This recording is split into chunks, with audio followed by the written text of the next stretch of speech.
आता व्हिडिओ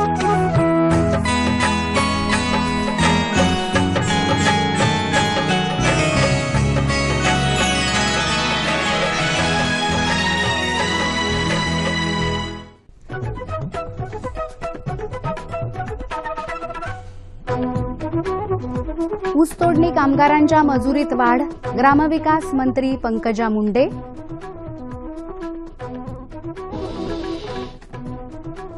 साखर कारखान्यांना 40,000 कोटींचं कर्ज द्यावं, हर्षवर्धन पाटील यांची मागणी. आणि देशभरातल्या 13 राज्यात 75,000 मेट्रिक टन डाळीचा साठा जप्त.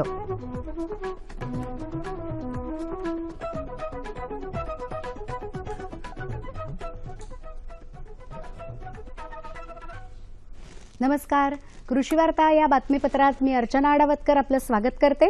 आता पाहूया कृषी विषयक सविस्तर वृत्त. ऊस तोडणी कामगारांचं हित लक्षात घेऊन कामगारांच्या मजुरीत वाढ करण्याचा निर्णय संबंधित लवादानं घेतला असल्याची माहिती ग्रामविकास मंत्री पंकजा मुंडे यांनी दिली. ऊस तोडणी मजुरांच्या मागण्यांबाबत निर्णय घेण्यासाठी सरकारनं लवाद नेमला होता.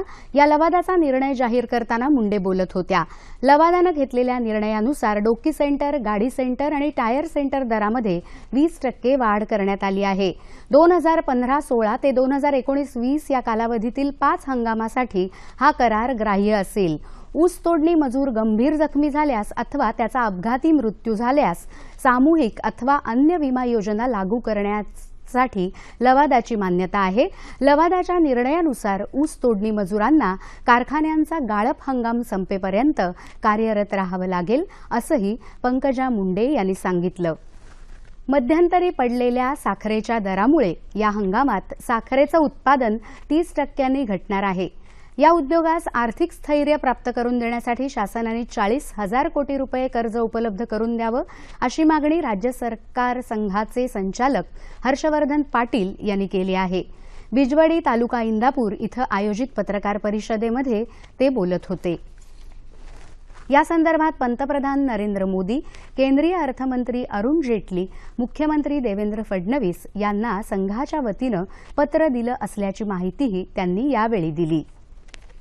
ग्राहकांना किरकोळ बाजारात वाजवी दरात डाळी उपलब्ध व्हाव्यात यासाठी राज्य सरकारने डाळ मिल मालक आणि घाऊक तसंच किरकोळ व्यापाऱ्यांबरोबर बैठक घ्यावी असे निर्देश केंद्र सरकारनं दिले. राज्यातल्या 13 राज्यात साठे बाजारांवर केलेल्या कारवाईत 75,000 मेट्रिक टन डाळीचा साठा जप्त करण्यात आला. सरकारने हाती घेतलेल्या उपाययोजना आणि डिसेंबरपर्यंत बाजारात येणारा डाळीचा नवा साठा यामुळे काही दिवसात डाळीच्या किमती कमी होण्याची अपेक्षा आहे. दरम्यान केंद्रीय वित्तमंत्री अरुण जेटली यांनी नुकतीच भारतीय अन्नधान्य आणि डाळ उत्पादक संघटनेच्या सदस्यांशी चर्चा केली. बाजारात डाळीचा पुरवठा लवकरच वाढेल असं आश्वासन संघटनेनं यावेळी दिलं. तसंच सरकारी संस्थांना 135 रुपये किलो दराने तूर डाळीची विक्री करण्यासाठी दर दिवशी 100 टन तूर डाळ पुरवण्याचंही संघटनेनं मान्य केलं. विदर्भातल्या आत्महत्याग्रस्त शेतकरी कुटुंबांना मदत करण्यासाठी अभिनेते नाना पाटेकर आणि मकरंद अनासपुरे यांनी स्थापन केलेल्या नाम फाउंडेशनच्या कार्याचा पहिला टप्पा आज पार पडला. नाना पाटेकर आणि मकरंद अनासपुरे यांनी बुलडाणा इथं जिल्ह्यातल्या आत्महत्याग्रस्त 147 शेतकऱ्यांच्या कुटुंबियांना प्रत्येकी 15,000 रुपयांची मदत दिली. शेतकऱ्यांना आत्महत्येपासून परावृत्त करण्यासाठी तज्ज्ञांचं मार्गदर्शन घेऊन ही संघटना काम करणार असल्याचं मकरंद अनासपुरे यांनी सांगितलं. विदर्भातल्या 997 आत्महत्याग्रस्त शेतकरी कुटुंबियांना या संस्थेमार्फत मदत दिली जाणार असून हे कार्य यापुढे कायम चालू राहणार असल्याचं सांगत या कुटुंबियांसाठी कायमस्वरूपी उदरनिर्वाहाचा मार्ग काढणं गरजेचं असल्याचं नाना पाटेकर यांनी यावेळी सांगितलं. बारमाही मागणी आणि बाजारातील दराची शाश्वती यामुळे राज्यातले शेतकरी मिरची लागवडीकडे आकर्षित होऊ लागलेत. यंदाही राज्यभरात साधारणतः 2.5 लाख हेक्टर क्षेत्रावर मिरची पिकाची लागवड झाली आहे. मात्र रोगाच्या प्रादुर्भावामुळे उत्पादनामध्ये 30 ते 35% घट होण्याची शक्यता असल्यानं सर्व शेतकऱ्यांना मोठं आर्थिक नुकसान सोसावं लागलं आहे. हिंगोली जिल्ह्यातल्या सर्वच एकूण 707 गावांना टंचाई उपाययोजनांचा लाभ देण्याचे आदेश जिल्हाधिकारी तुकाराम कासार यांनी दिले आहेत. खरीप हंगामात पीक आणेवारी 50 पैशांपेक्षा कमी झाल्याने हिंगोली तालुक्यातल्या 152 गावांना कळमनुरीतल्या 148, सेनगावमधल्या 133, वसमतमधल्या 152 आणि औंढा नागनाथमधल्या 122 गावांना हा लाभ मिळणार आहे. हिंगोली जिल्ह्यातल्या पीक विमा भरलेल्या शेतकऱ्यांना सुद्धा हा लाभ मिळावा असं खासदार राजीव सातव यांनी म्हटलं आहे. वाघांच्या संरक्षण संवर्धनाबाबत जनजागृती करण्यासाठी वन विभागाने महाराष्ट्र व्याघ्र संवर्धन संदेश रॅली काढली आहे. वनमंत्री सुधीर मुनगंटीवार आणि राज्याचे व्याघ्रदूत अभिनेते अमिताभ बच्चन यांच्या उपस्थितीत मुंबईहून नुकत्याच या मोटरसायकल रॅलीला सुरुवात झाली. ही रॅली मेळघाट, पेंच, नवेगाव, नागझिरा या वाघ प्रकल्पांना भेट देणार आहे. या प्रवासात वाघांचं अन्न साखळीतलं महत्त्व, वाघांची संख्या, राज्यातले व्याघ्र प्रकल्प याविषयीची माहिती जनतेला दिली जाणार आहे. आता पाहूया कृषी विषयक सल्ला. तुरीवरच्या शेंगा पोखरणाऱ्या अळीच्या नियंत्रणासाठी HANPV किंवा इंडोक्सा कार्ब 10 मिलीलीटर घेऊन 10 लिटर पाण्यामध्ये मिसळून फवारावं. कापसावरल्या लाल्या रोगाच्या नियंत्रणासाठी 2% DAP किंवा युरिया द्रावणाची फवारणी करावी. आता पाहूया बाजारभाव.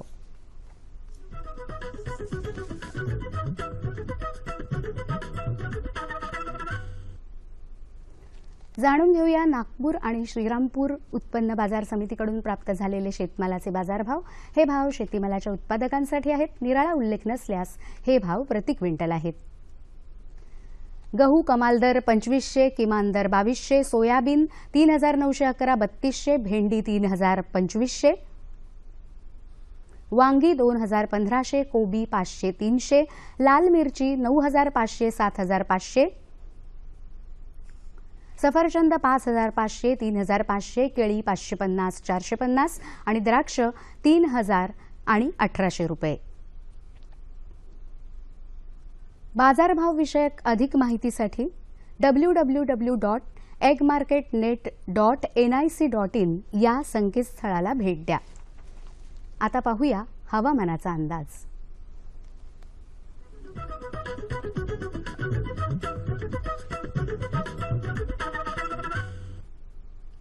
येत्या 2 दिवसात राज्यामध्ये कोकण, उत्तर मध्य महाराष्ट्र, मराठवाडा आणि विदर्भातल्या तुरळक ठिकाणी मेघगर्जनेसह पाऊस पडेल.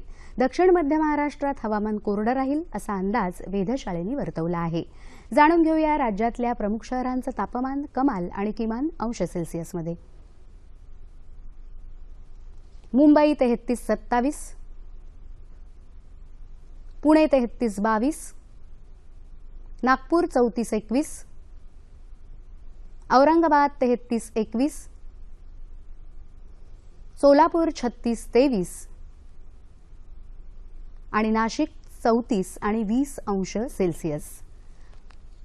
हवामान विषयक अधिक माहितीसाठी www.imdmumbai.gov.in या संकेतस्थळाला भेट द्या. कृषीविषयक घडामोडी आमच्या या पत्त्यावर कळवा. निर्माता कृषी वार्ता, दूरदर्शन केंद्र वरळी, मुंबई 400030. ईमेल ID असा आहे कृषीवार्ता@ddkmumbai@gmail.com. याबरोबरच आजच्या कृषी वार्ता संपल्या. पुन्हा भेटूया पुढच्या कृषी वार्तांमध्ये. तोपर्यंत नमस्कार.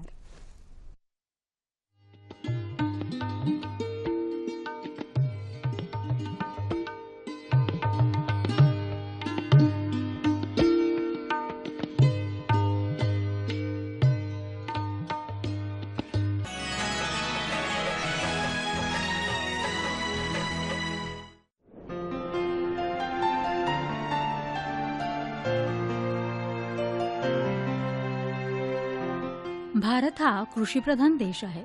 हरित क्रांतीनंतर पारंपरिक शेतीमध्ये आमूलाग्र बदल होत गेले. शेतीमध्ये रासायनिक खत, शेतीची आधुनिक यंत्रसामुग्री, शेतीचं तंत्र यात बदल होत गेला.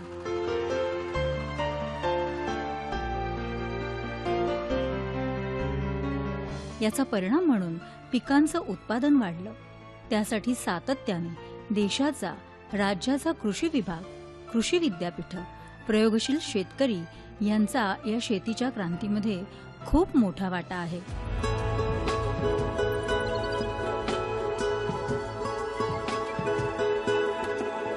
शेतीमधल्या या बदलत्या तंत्रज्ञानाचाच एक भाग म्हणजे प्लास्टिक पेपर मल्चिंग शेती.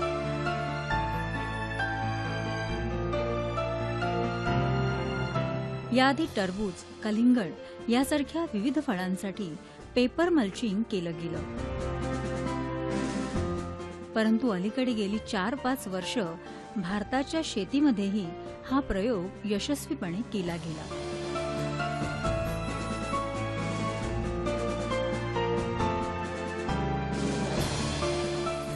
वाडा तालुक्यातील सांगे गावचे प्रयोगशील शेतकरी अनिल पाटील यांनी प्लास्टिक मल्चिंग पेपरवर भात शेतीचा हा प्रयोग यशस्वी करून दाखवला आहे. प्रयोगशील शेतकरी म्हणून 2012 साली महाराष्ट्र सरकारने त्यांचा कृषीभूषण पुरस्कार देऊन गौरवही केला आहे.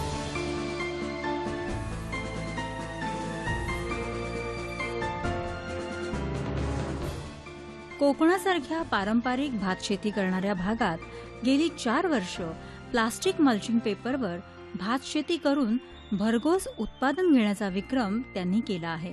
मी कृषीभूषण अनिल नारायण पाटील आणि सांगे या गावी भातशेती करतोय. आणि कोकणामध्ये भातशेती हे मुख्य पीक आहे हे सगळं आपल्याला माहिती आहे.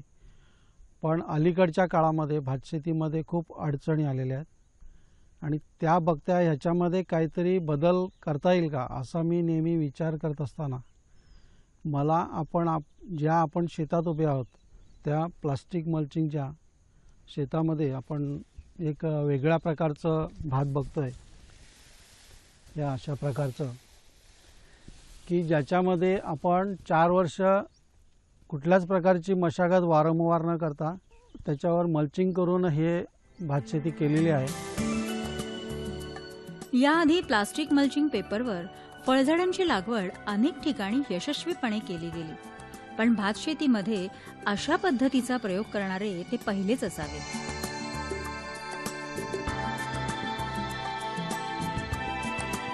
कशा पद्धतीनं त्यांनी हे मल्चिंग बेड तयार केले याविषयी सविस्तरपणे त्यांनी माहिती दिली. 4 वर्षातून एकदाच आपण बेड केलेले आहेत आणि ते बेड साधारण 4.5 फुटावर लाईन दोरी करून बेड केलेले आहेत आणि त्याच्यावर आपण ही प्लास्टिक शीट जी दिसते ही ती अंथरलेली आहे त्याच्यावर.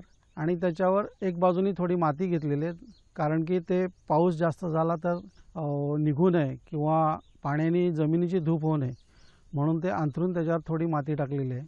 आणि मग त्याच्यावर आपण 1-1 फुटावर होल केलेले आहेत.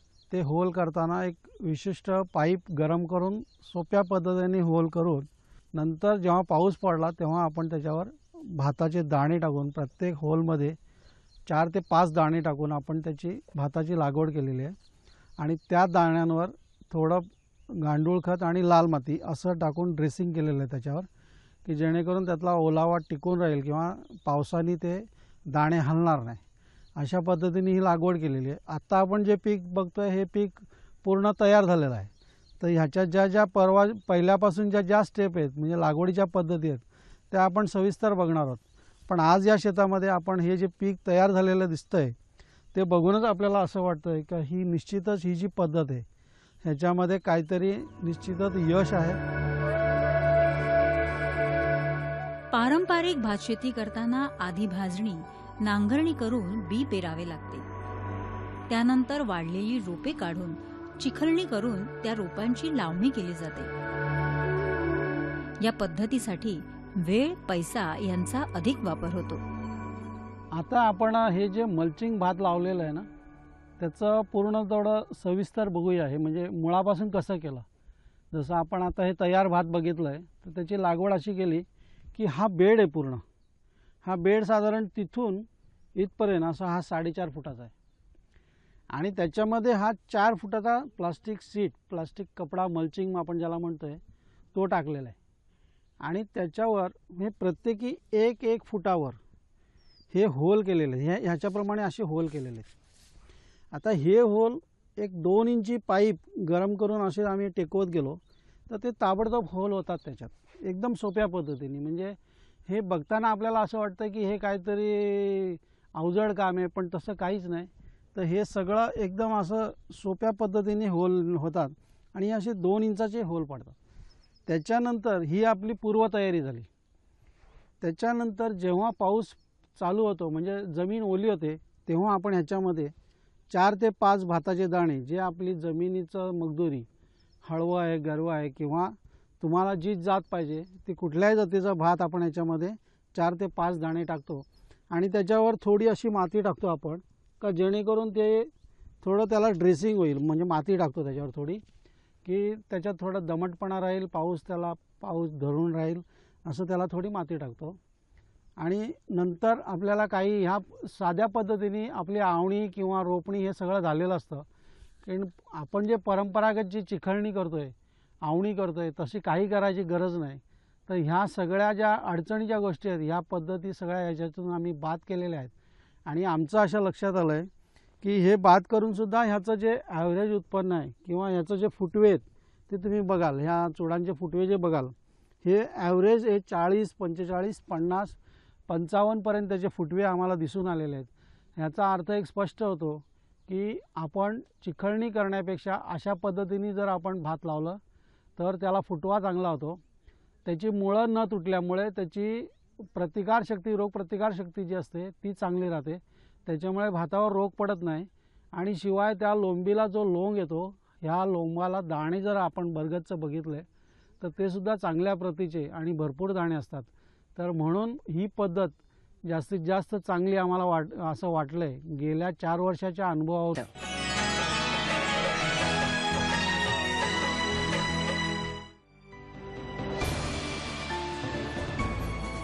कोकणात दरवर्षी भरपूर पाऊस पडतो. यामुळे बरेचदा शेतजमिनीची धूप होऊन त्याचा कस कमी होतो. मात्र प्लास्टिक मल्चिंग पेपरवर केलेल्या या शेतीमुळे जमिनीची सुपीकता वाढून अति पावसामुळे होणारी जमिनीची धूपही कमी होते. किडींचा प्रादुर्भाव कमी होतो. रासायनिक खतांचा वापरही अतिशय अल्प होतो. आपण जो कपडा बघतो तो कपडा हा मल्चिंगचा आहे. मल्चिंगचा असल्यामुळे वरती त्याला रिफ्लेक्शन आहे. ह्या रिफ्लेक्शनमुळे त्याला सूर्यप्रकाश जास्त प्रमाणात मिळतो, रोगराई कमी होते. आणि ह्या भाताच्या झाडामध्ये जी फोटोसिंथेटिक क्रिया होते म्हणजे जी कर्बग्रहण शक्ती ही सूर्यापासून होते. तर सूर्याच्या किरणांचं रिफ्लेक्शन चांगलं होतं त्याच्यामध्ये आणि ते झाड एकदम कडक किंवा जोमदार किंवा किडींना दाद न देणारं असं एक निरोगी झाड ते तयार होतं. आणि त्याच्यामुळे त्याची वाढ ही खूप चांगली होते असं आपल्याला गेली 4 वर्षे दिसून आलेलं आहे. म्हणून आपण ह्या जो मल्चिंगचा फायदा जे बघतोय त्याच्यामध्ये तो एक फायदा त्याच्यात आहे. आणखीन या पद्धतीचा एक वेगळा फायदा आहे की ही जी बेड पद्धती आहेत ह्या बेडमधलं जे पाणी आहे ते पाणी पूर झाला, जास्त पाऊस झाला तर हे निघून जातं. आत्तापर्यंत आपल्या ज्या कल्पना होत्या भातशेतीमध्ये की पाणी तुंबलेलं पाहिजे, तर मला तरी वाटतं ह्या पद्धतीमध्ये पाणी तुंबलेलं नसलं तर उलट त्या भाताला जोम येतो किंवा त्याच्यामध्ये जास्त मुळं सक्रिय राहतात, त्यांना जास्त हवा मिळते. अशा प्रकारचं हे पीक आपण बघतोय. हा एक फायदा मला ह्या पद्धतीत दिसून आलेला आहे. आणि नंतर साधारण जेव्हा लोंबी निसवायला येते भाताची, त्याचं जे फूल असतं ते बाहेर पडतं, त्यावेळेस जरी पाऊस कमी आपल्याला वाटला तर आपण ह्या शेतामध्ये पाणी तुंबवण्यासाठी सुद्धा आपण ह्या पाणी आपल्याला देता येतं. तर अशा प्रकारच्या सगळ्या पद्धतीने ही पद्धत आपल्याला खूप चांगली वाटते.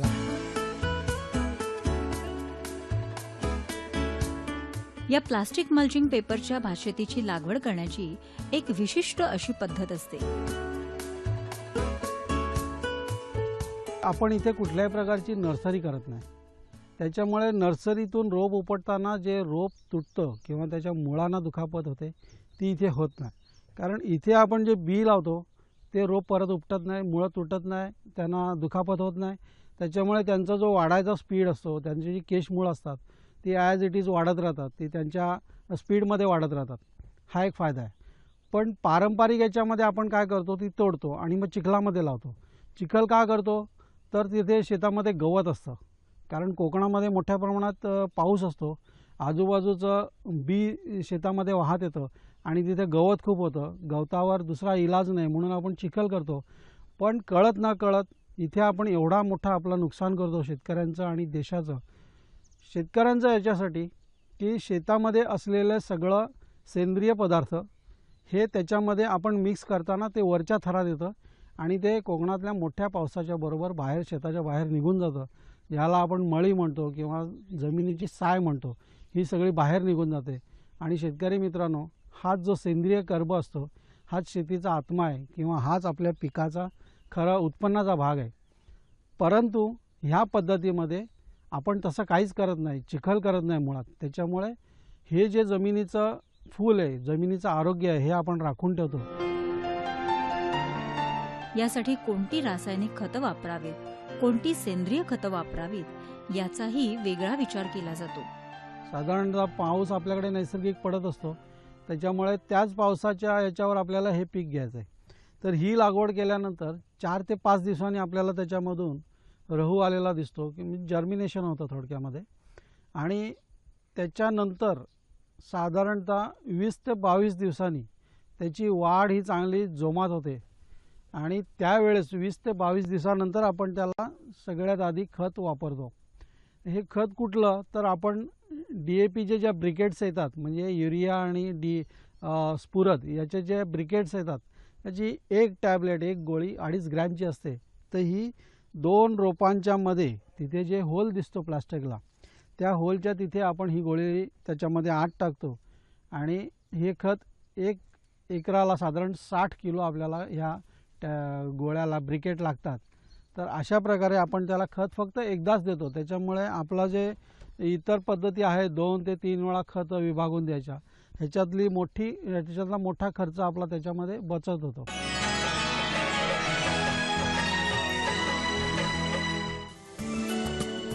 या शेतीसाठी वापरण्यात येणारी प्लास्टिक मल्चिंग शीट कोणत्या प्रकारची असते, ती कुठे उपलब्ध होते, त्याची निवड कशी करायची, त्याची विल्हेवाट कशी लावायची यासंबंधीची अतिशय उपयुक्त माहिती पाटील यांनी यावेळेस दिली.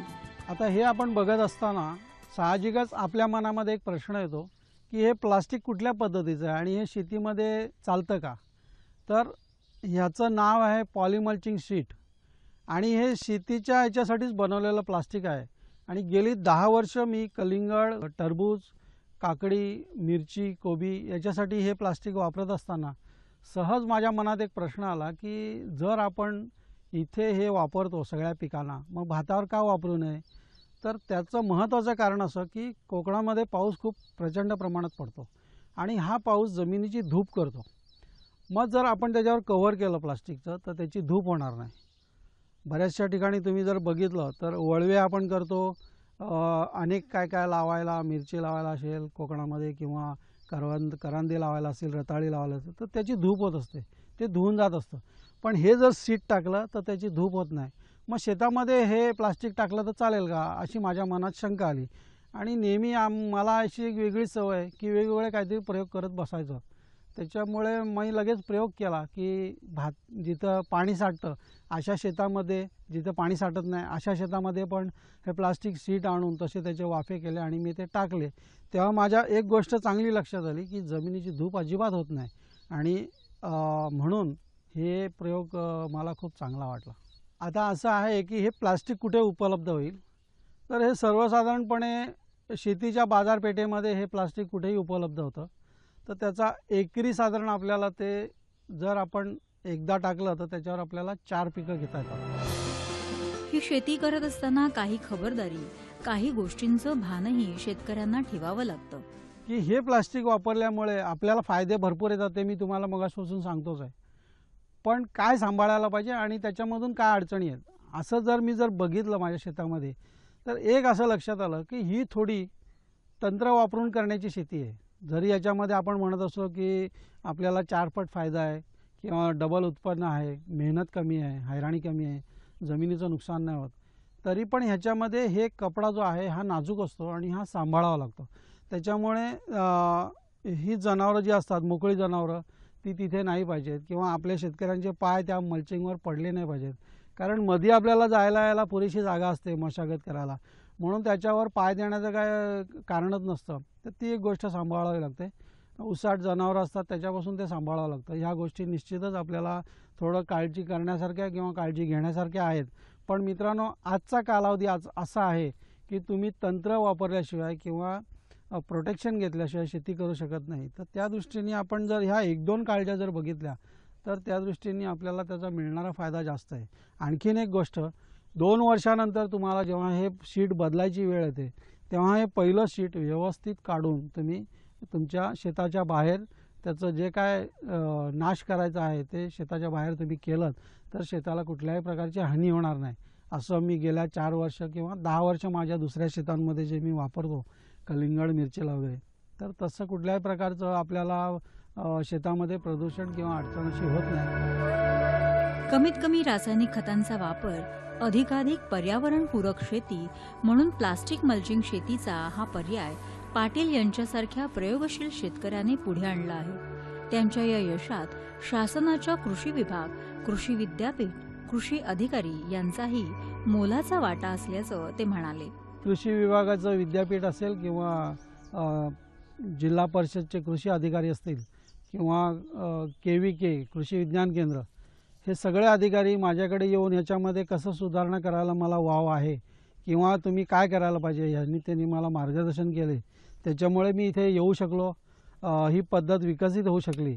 आणि हे झाल्यानंतरसुद्धा त्यांचे उच्चस्तरीय अधिकारी, मला सांगायला आनंद वाटतो की महाराष्ट्र राज्याचे कृषी आयुक्त श्री विकास देशमुख हे स्वतः येऊन तिथे यांनी प्रयोग बघितला. तसंच ICARचे हैदराबादचे अधिकारी श्री डॉक्टर सुधाकर, डॉक्टर रेड्डी हे सुद्धा आले होते.